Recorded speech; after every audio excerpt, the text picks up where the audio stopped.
All right, we're here post-race Ohsweken Speedway. Look at that food. Look how good that looks. Oh, there's Jamie Turner. Courtesy of Miles Hill. Thank you, Miles. The Santa Claus of Ohsweken Speedway, handing out delicious barbecue food post-race. Jamie Turner, phenomenal run tonight until the last lap. You needed to be pushed back to the pit area. You didn't quite make it back to the checkered flag. What happened on the number 11 car? The steering box broke on the last corner of the last lap. Thank goodness we're on the high side. Didn't cause any trouble. Just put her over the end and got her rode down before we got in the wall.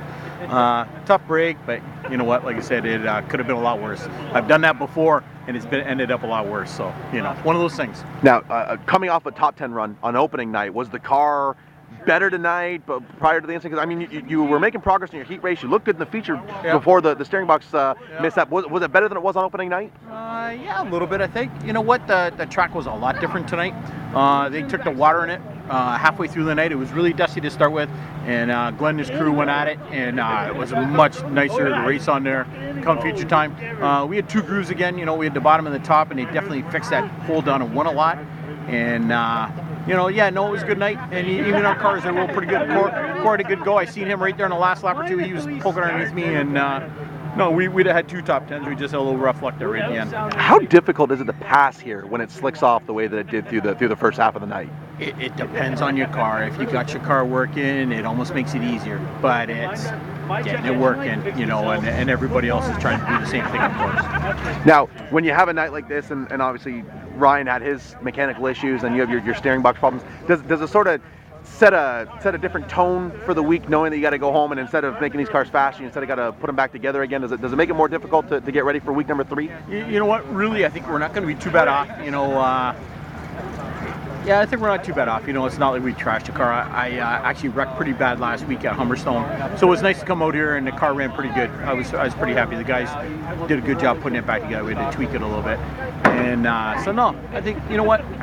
Court had a good run, so that keeps everybody going. And like I said, we should have had two top 10s tonight, but hey, you know, it happens. And you know what, we have very few mechanical failures.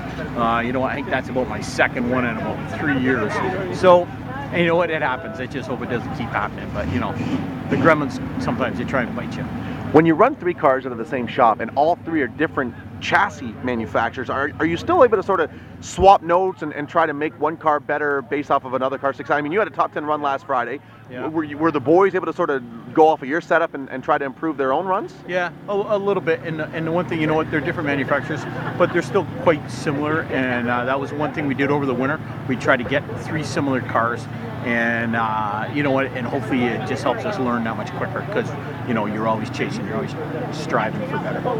Well, whether it's a top 10 or a frustrating, unfortunate DNF, it's not possible that the people behind the scenes and the marketing partners thank the folks that make this crazy, wacky night of fun a reality for you guys. You know what, we got to start with KT Gas, and from there we have Pyatt Spring and Alignment, and Fraymar, and B&R Recycling, and Booster Juice, and Champion Oil, and Jerome Brothers Farm Market. And you know what, and check us out on the website. You know, we're lucky, we got like 15, 20 partners that help us out every week. And you know, and tonight I really like Miles Hill. This is Look at that. He said, I won't keep him any longer, because he's eyeing up. He's trying to answer between glances at his barbecue. So I'll let him go. Check us out on Twitter, and check out the Facebook page as well. Team Turner Racing. JT, all the best this week. Get that hot rod put back together again, and we'll check back in with you on week number 3. Thanks, Ben.